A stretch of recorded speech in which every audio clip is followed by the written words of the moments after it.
But the position that Trade Ministry took, does it mean, they talked about mitigating the impact, then they talk about economic diversification, but does it mean that we are less competitive when it comes to actually export of non-oil goods? We are less, as a matter of fact, we are less competitive. But again, we are seeing new vistas in that regard. We are seeing that in the last 9 months or thereabout, there have been an upsurge in Nigerian non-oil export, especially to the West African region, with records of transaction in terms of value and volumes that had not been recorded before now. And that also had to do with the depreciation of our currency. So now, most of Nigerian products are cheaper in the global market. With our neighbors, it's cheaper. And the tendency is for them, of course, to start patronizing our goods. And if they patronize our goods, it encourages and, of course, triggers a more stronger productive process for us in country. So for me, I think the tendency and the position being canvassed by the minister is appropriate.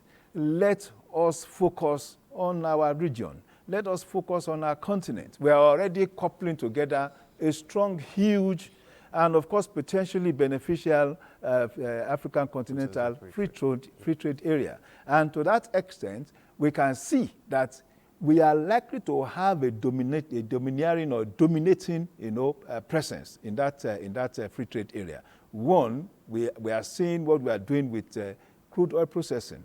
We are seeing what we are doing with agro-processing, And to a large extent, we are also seeing the encouragement being given by the federal government, as it were, even in vehicle assembling plants. By the time, I believe, and of course in ICT too, so when you look at different segments, and if it's properly curated, properly calibrated, we can see a strong presence of Nigeria in the African, free trade area. If we are able to dominate and make good use of that trade area, whatever we are losing, in the U.S. will just be marginal.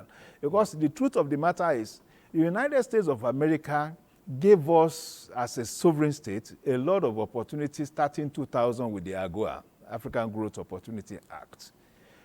As a country, we refuse to exploit it. We refuse to use the opportunities provided by AGOA.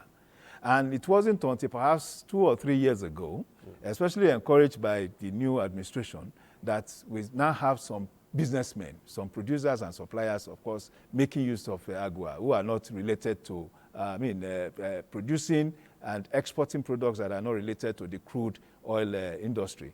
So, and well, if this tariff will impact them, don't also forget that we have issues around cost of production, inputs and all that. So it's answering your earlier question. We have challenges, with competitiveness. That's the truth of the matter. So now if as much as 14% tariff is being added to our export in the US, it means that our whatever is the price value of the product, the shelf price of the product we are exporting will skyrocket by 14%. So, and of course, it's going to compete with American-based products that are not tariffed.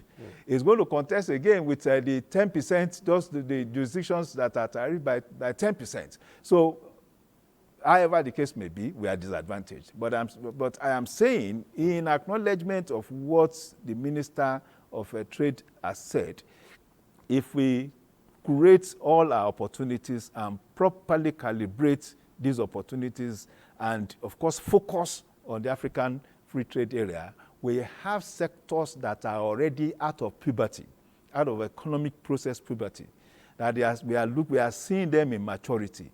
In the next so many months or years, we should be able to dominate the African free trade area in a way that the average business entrepreneur in Nigeria would be more favored than even trading in America.